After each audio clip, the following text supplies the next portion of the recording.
welcome to the movie Madhouse. In your face!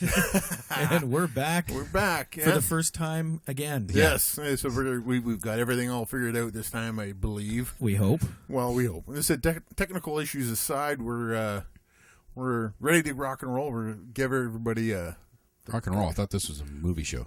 well, We rock and roll at the movies. at the movies, Oh, yes. okay. Yes, right. it's like rock and wrestling. Okay. Oh. Wow. All right. For our quick introductions, my name is Mike. Jason. And Rob. Yeah, we're the movie Madhouse men. So here we go with, I think our discussion topic of the day is Quentin Tarantino and all his body of work. Yes. Yeah, he's a little-known director. Little indie guy coming up. Yeah. Yes. I've heard he's got a big movie coming up. No. No. No. That's No. right. No, it's not coming It's not out. coming out. Coming out. Yes, he was talking about making another Western that was not related to Django Unchained. But set in that universe or something is the way I heard his description. Yeah, it was in that world. Yeah. I think it was called the Furious Eight. Hateful Eight. Hateful Eight. The Hateful Eight. And come to find out that he had sent his script out to 6 people for review. Of those, somebody in that group of 6 leaked his script out to a website. Obviously, Quentin Tarantino blew a gasket, and he has now scrapped the entire movie idea. Yeah. It is not going to happen at all. Now, there's rumor going around that it may be just a publicity stunt, just to drum up more attention. I don't think Quentin Tarantino needs to drum up that much publicity. No, he doesn't. No, he said his body of work speaks for itself. His movies make money. Like, oh yeah. He can almost print their own money sometimes. Yeah. Like, they're that well known. His ability to tell a story is legendary. He's got a style all his own. Oh, yeah. No one Yeah. matches his style. You can spot his movie just by watching it. Oh yeah. And hearing it, because Yep. it's the big thing with his movies is the music. The soundtrack. Yeah, Yes. his visual style, his score that he brings to it, it's a Quentin Tarantino film. Nobody's been able to even come close to making that style of film yet, and they would be kind of foolish to try because you're going up against the master of it. So the way I feel is he's like the first filmmaker with mainstream success who is just totally balls to the wall, as in doesn't hold back on the language, doesn't hold back on the violence when it's necessary. He goes over the top, but it fits the film generally. Yeah. And it's not too many filmmakers are willing to go all the way. Well, I think, like I said, his first movie. Let's talk about his filmography first. Well, his first one, actually, I've never seen. My Best Friend's Birthday. My best friend's birthday. I've never heard of that. No, that was in 87. But his first big one was in 92. Yeah, Reservoir Dogs. that right there. Okay, that kicked off Quentin's career, and he's been printing money ever since. Yeah. So, Yeah. that I said, Reservoir Dogs, when it landed, struck such a chord with everybody, all the moviegoers, because nobody has ever seen a movie quite like this. I don't think they haven't seen anything since Reservoir Dogs. And that was really one of the first movies that didn't follow just a straight up timeline. No. It bounced all over the place. It jumped a lot, and he was one of the first, I think, to really do that. Yeah, he got rid of the 3-act formula. Yeah. And he said he loves playing with the timeline and jumping all over.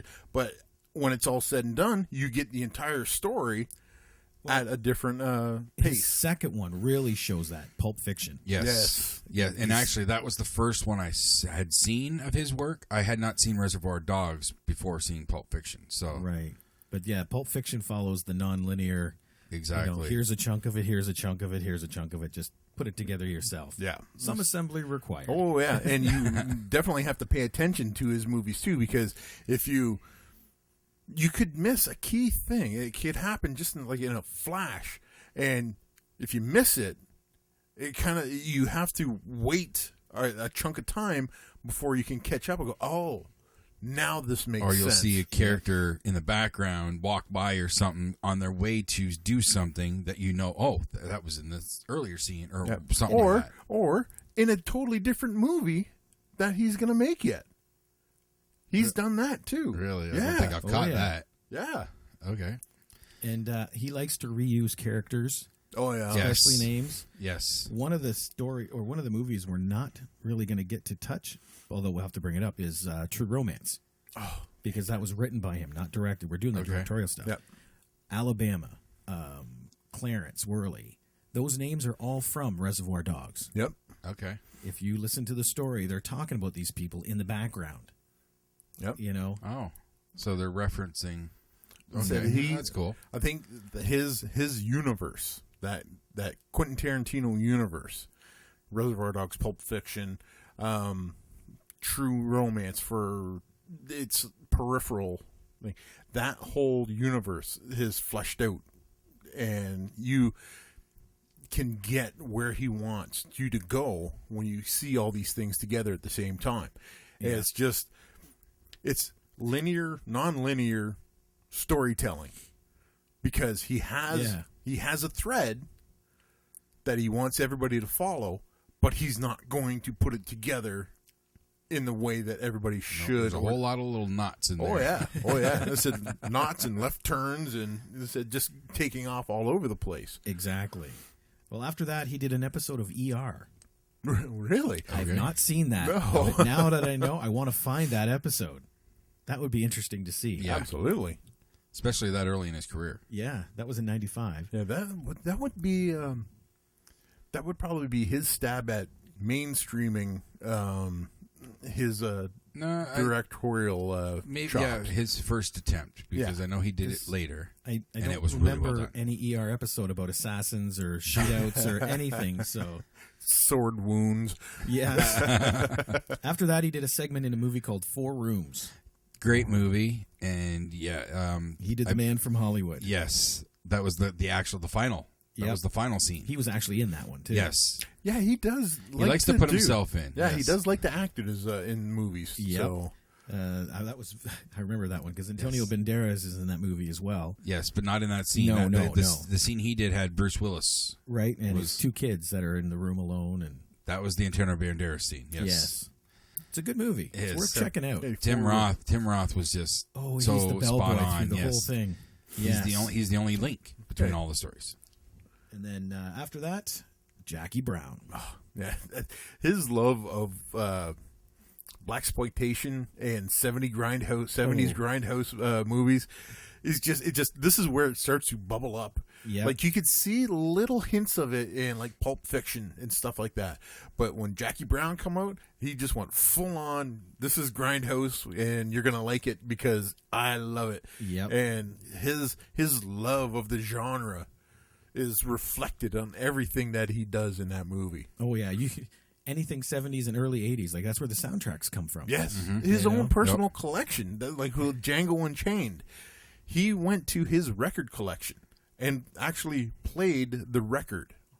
You can actually hear the needle and the pops and the hisses See, that's cool. because Yes. all he did, he went to his record collection, said this will sound good, put it on record player, stuck a mic right by it, bing, there you go. Pretty sure he did that same effect with when he did Death Proof for the, Oh, no lap doubt. the lap dance scene. I'm pretty sure again it was a record player jukebox, and so again you got that scratch pop feel. Yeah, listen, that is it's not a clean film experience.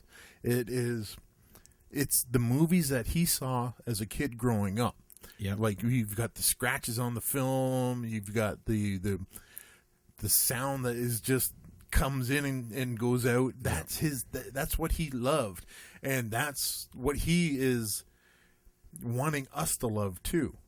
He's And- definitely a fan of film. Oh yeah, And so he loves to pay homage to all the great films that he Wow. grew up with and jumping grew to ahead. love. Jumping ahead to Grindhouse, you can tell with all the little commercials Oh, in between. the Yes. trailers are amazing. You know, the old rated R, and it's got the cat on Yeah, it. You know? Yeah. So this is he absolutely. That's his his wheelhouse when it comes to movies, and he's just knocking it out of the park with stuff like that. Well, then after that, back to back, Kill Bill 1 and 2. Yes, that's my personal favorite. The whole thing? Yes, I consider it one film. So see, when I watched that, I loved the first one, and I found the second one slow. But that's what I liked about it because, while I consider it one film, one very long epic, it is like watching two different films with different pacing, different film style. And that just shows you how much of an artist he is, that he can change the style. It's still the same story continuing, but he changes the style. And that's just was phenomenal to me. Listen, that's the non-linear aspect of his filmmaking, because she almost goes backwards through the list that she has. Yeah, and it's fun to watch like you said, the different styles that he brings to the movies. Then he said you've got each segment is unique in its look and the way it's paced, and the story, the portion of that story that it tells. Like when it was the Vivica A. Fox when they're fighting in the kitchen.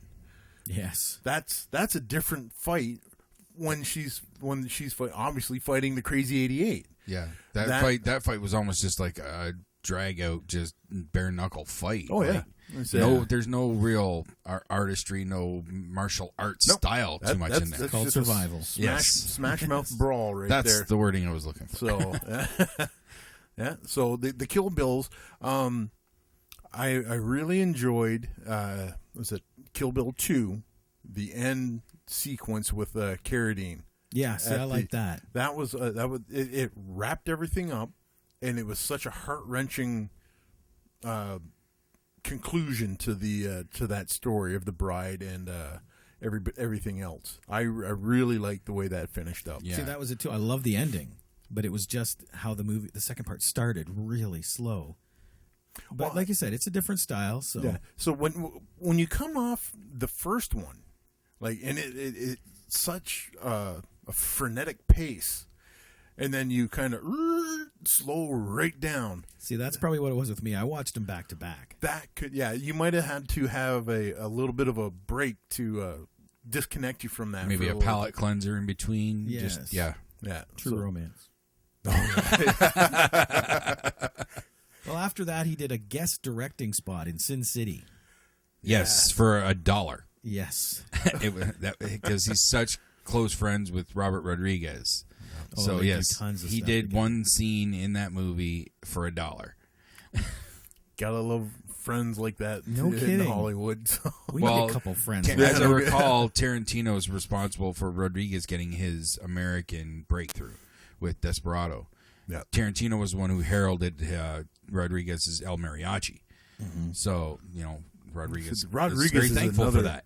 yeah. Rodriguez is another director that we should probably investigate, because his Mexican trilogy. Oh yes, but then you go from that to the family friendly stuff. Oh yeah, it's just and they're fun movies for the most part. So it's amazing. He's a different type of filmmaker who can switch his style. But Shark Boy and Lava Girl. Yeah, that's one, and it's a weird one, but it's fun. Taylor Lautner's in that. I know.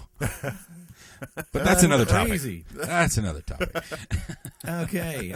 Following Sin City, he did a two-parter in CSI. Amazing episodes. Truly amazing. I remember that. That was the cliffhanger for that season. Yes. That had... in 05. That's the episode where Nick Stahl, I think is the actor's name, he gets buried alive. George Eads. Is that... Oh, okay. Nick was his character name. Yeah. Okay. And he gets buried alive. Oh. Wow. Oh, wow. And out of the gate, you knew it was Tarantino doing it because it opens with music. Nice. Right out of the gate, you just knew Tarantino was behind it. Awesome. Yep. Yeah, that's his trademark right there. Mm-hmm. And he said, coming off of Kill Bill, he said when he buries the bride. Yep. So you have to spoilers. Oops, sorry. I know. What can we need to get like a spoiler soundbite, yeah. Or a little flag. Spoiler flag. We got to invest in some stuff. Oh Yes. yeah, props and rehearsal. I've heard of that word. So, okay, 2 CSIs. Yes. And then after that, Grindhouse. Oh. Great concept. Like, really. Oh, it's beautiful. And I think, did people even know about it? It seemed to me like it almost snuck up. I think it did. Yeah, because I don't remember a lot of hype on it. No, because like when it first came out, everybody's going Grindhouse. All right, okay. They thought it was Grindhouse, Death Proof, and Planet Terror. Planet Terror. I believe everybody thought each like Death or Grindhouse was another movie in and of itself, not a umbrella term. Right. Mm-hmm. So I think it caught a lot of people off guard. They went, "Oh, Grindhouse. Where's the third movie?" They go, "No. This is a Grindhouse style Yep. double bill." Which Exactly. they've continued on. Well, Rodriguez has so far. Tarantino hasn't delved back into that territory, but they continued it. It's now kind of like a production company of its own. If I can't think of the wording, kind of like National Lampoon presents this, or Yeah. that type of thing. Because Rodriguez kept going with Machete, and the sequel. Well, that was because one of the commercials in between was so popular. Yes. Well, okay. We even talked about Rob Zombie having Ilsa She-Wolf of the SS. Yes. That was She-Wolf Women of the Yeah, SS. that was one of the fake trailers as well. Yep. I would have loved to see that one get made because Why? I would love to see Zombies spin on the Grindhouse take of that. So, And if anybody Nick fits- Cage as Fu Manchu. oh yeah, If anybody would fit the Grindhouse style, it would be Rob Zombie. oh absolutely. Oh yeah. Well, you Yes. looked at the trailer for Machete, and you're going, "What is this?" And then the more you watch that, just that little fake trailer, you're going, "Okay, I want to see this. Yep. This is something." And then they made it, and everybody goes, "Well, wait a minute." And now, without getting into the discussion, because I know we've had that in the past, in Canada, they ran a contest for a fan-made trailer that would fit the Grindhouse thing. And the one that Rodriguez, I don't know if Rodriguez and Tarantino both in it, but I know Rodriguez was behind it. Whichever trailer they chose, they got to go to like the Canadian premiere of the Grindhouse films, and like they also turned it into its actual own Grindhouse movie. No, that's cool. Hobo with a Shotgun.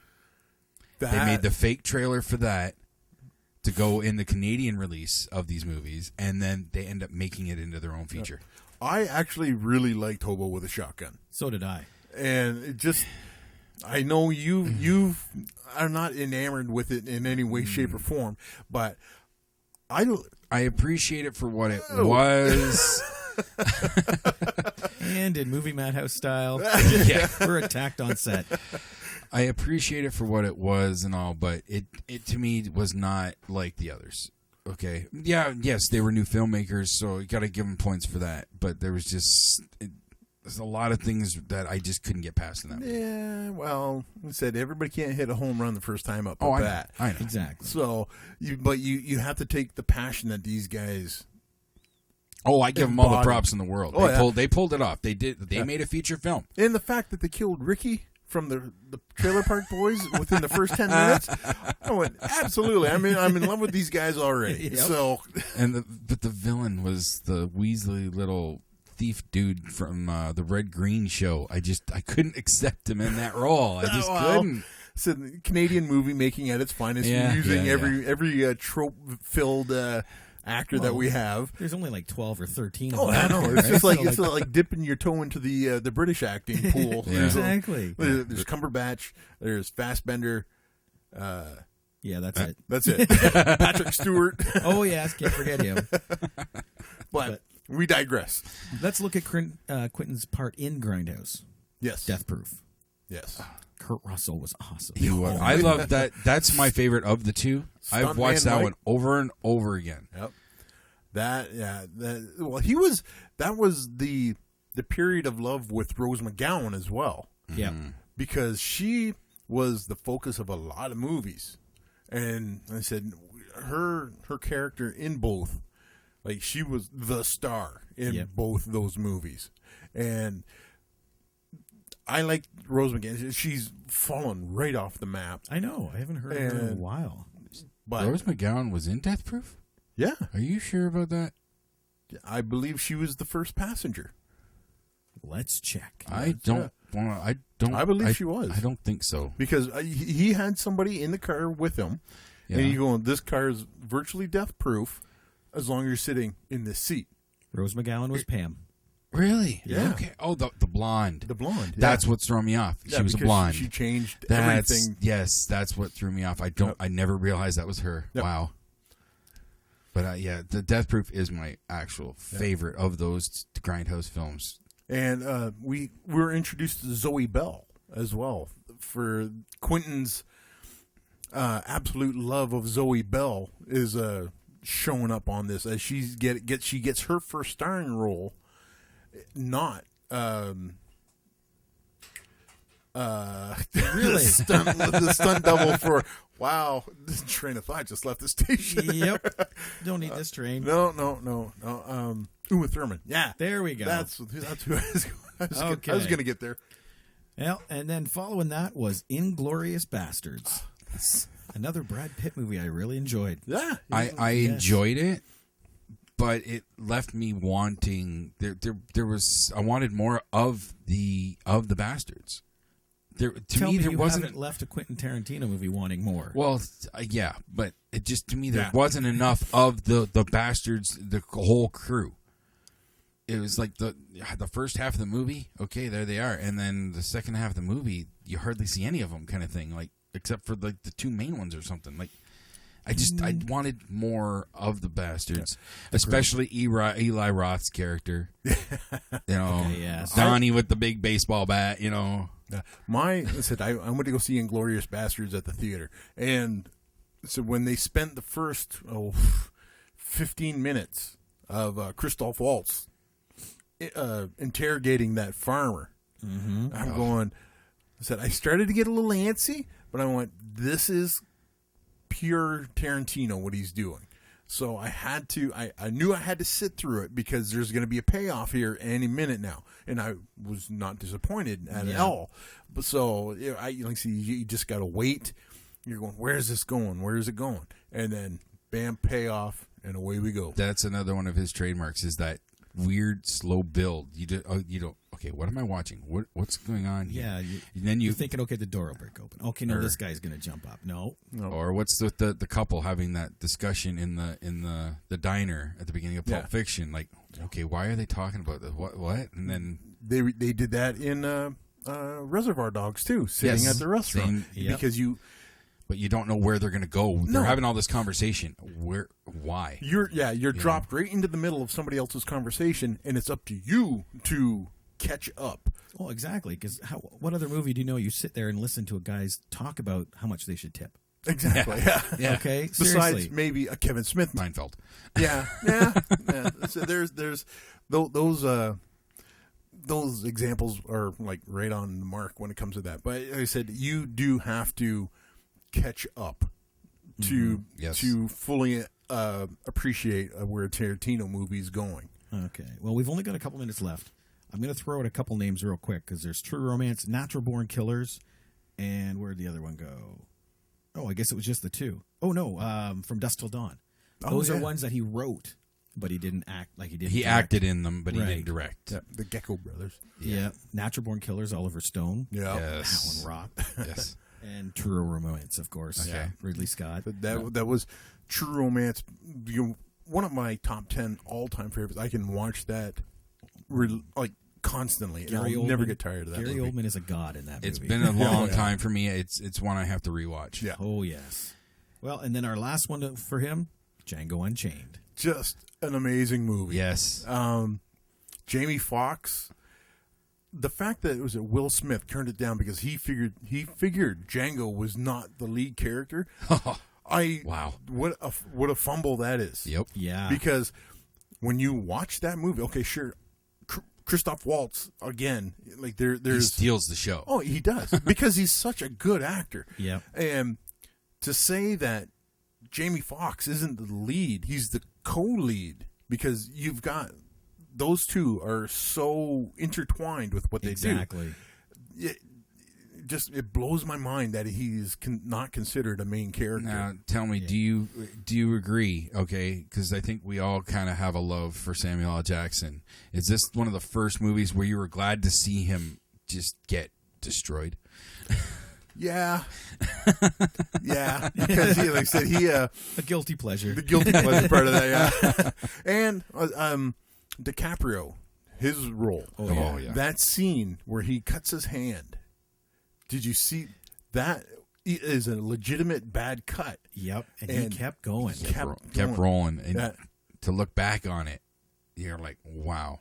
That just shows you for his your art right exactly. There. Yep. Yeah, and shows you how much he was into it. Mm-hmm. Oh yeah, like I said, he just falls right into it, and away he goes. Well, we got to wrap this one up. All right. Yeah, I said this is a little different from our podcast. Yeah, just go just a little bit. So there's a little different format. We're working out the bugs. Yes. Yep. But thanks for joining us on this one. Absolutely. Yeah, thank you very much. We will see you again very soon. I'm Rob. Jason. I'm Mike. And we'll talk to you later. Okay. Bye-bye. Bye.